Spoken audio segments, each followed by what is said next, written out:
quick tour of this machine I just finished. There's gonna be 2 videos on this.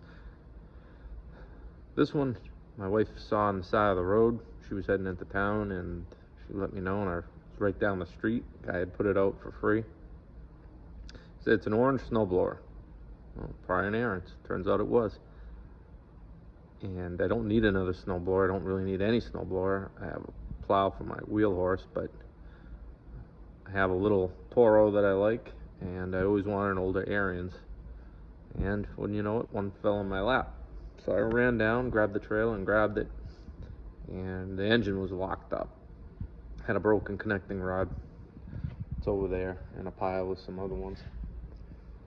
I took it down just to see, tore it apart, and it's a broke rod.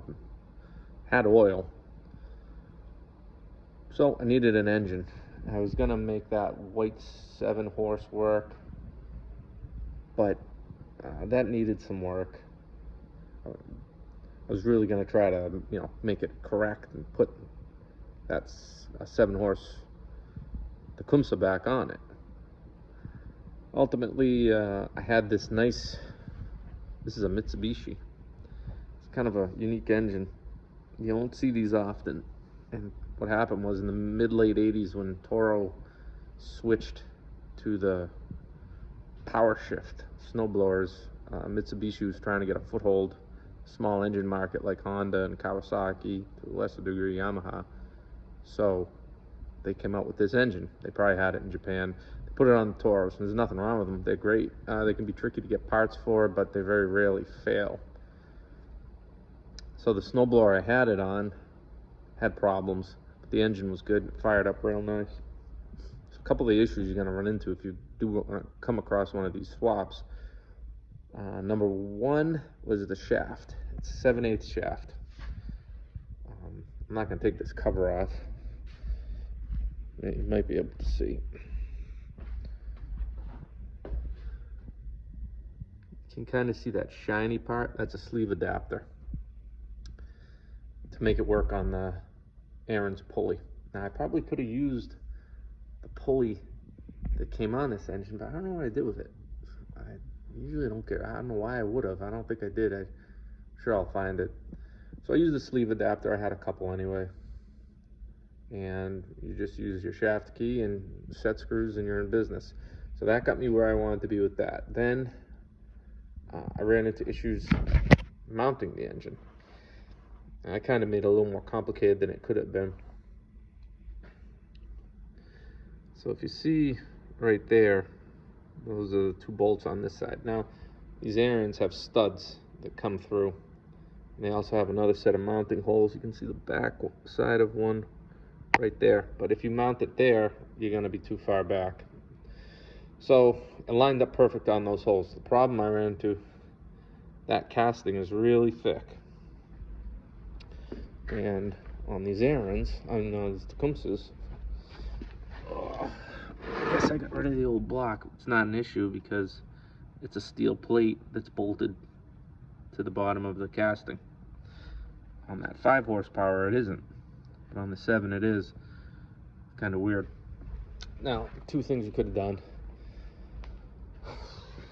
I could have knocked those studs out, and I started to, but then I was going to run into a problem with this one here because it's right on top of the gear case, and you run into clearance issues.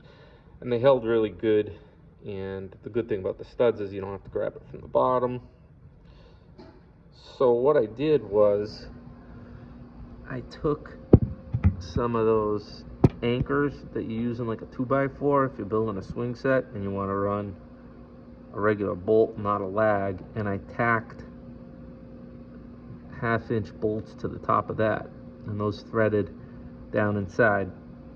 I did have to open them up a little bit. You can see I drilled down. Yeah, but that sleeve is probably 3/8. That was more than enough to catch. So I Loctited them, and that solved that problem. The third problem I ran into were belts.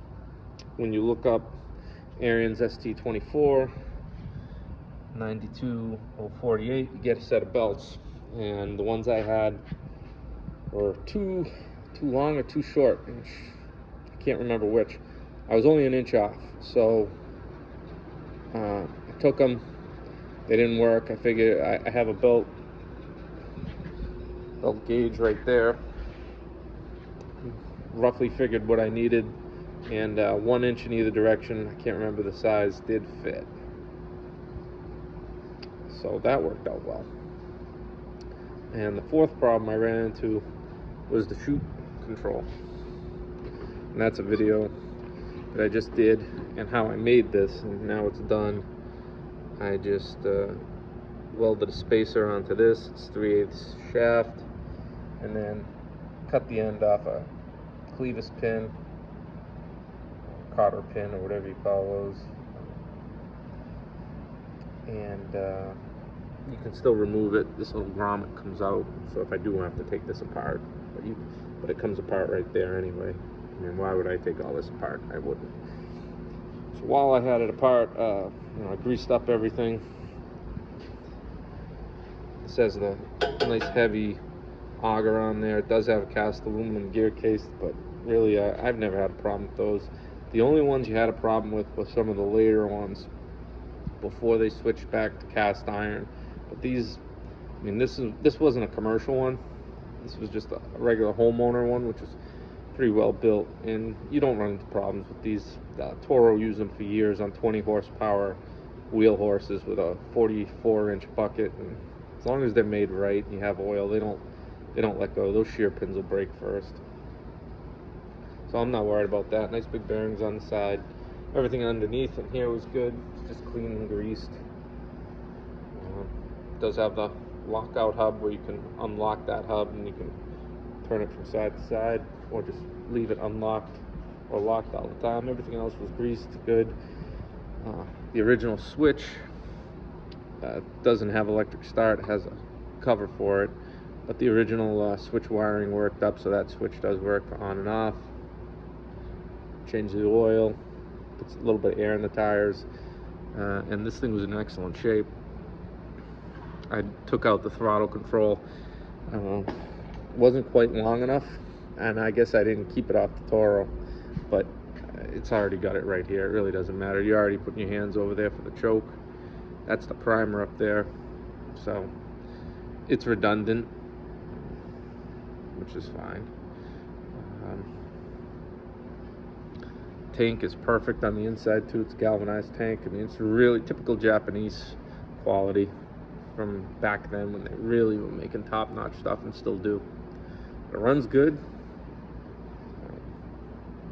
Aside from a couple of things, bolted up nice, and it's a 30-year machine, no problem. We get some snow. I'm real happy with how it turned out. I'm glad I got it before someone else either scrapped it, put a shitty Harbor Freight engine on. I hate it when people do that, but it's too easy and convenient not to. I just don't. I don't believe in doing that. Japanese is not Chinese. World of difference. So if you find one of these old machines, they're real rugged. As long as you can get a gearbox for that still, but that's fine. Pretty happy with how it turned out. Hopefully you find some junk on the side road and you can bring back to life.